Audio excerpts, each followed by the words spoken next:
Wild Honey, or How to Get Along Without a Ration Book, is an MGM cartoon from 1942. It's directed by Rudolf Ising and written by Heck Allen. And as a piece of history, I found it fascinating, and I'll talk about that more in a moment.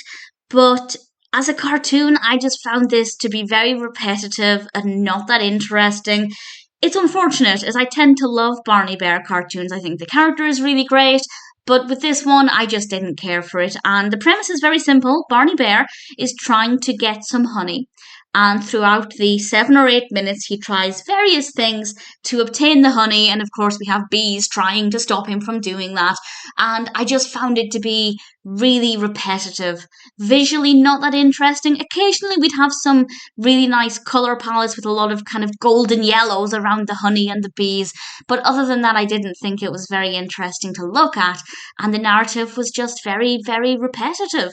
However, as I said, as a piece of history, it's really interesting because the whole point of this is to show people that if you just use your ration book, you'll get the food that you need. You don't need to try all of these ridiculous things to try and get honey from bees. With your ration book, you can get what you need. Obviously, with this being 1942 in the middle of the Second World War, I think that it's quite interesting from that perspective. But if you're just watching it as a cartoon about Barney Bear trying to get honey, I found it to be very dull.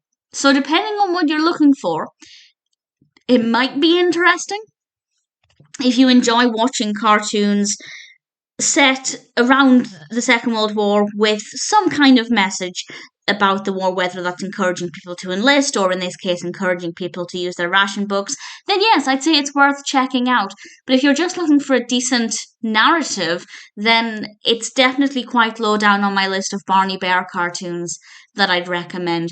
Nevertheless, I feel like it's fascinating to watch in its own right as a piece of history, but as a cartoon, it wasn't very good. Wild Honey, or How to Get Along Without a Ration Book, was not entertaining, but in ways it was quite interesting.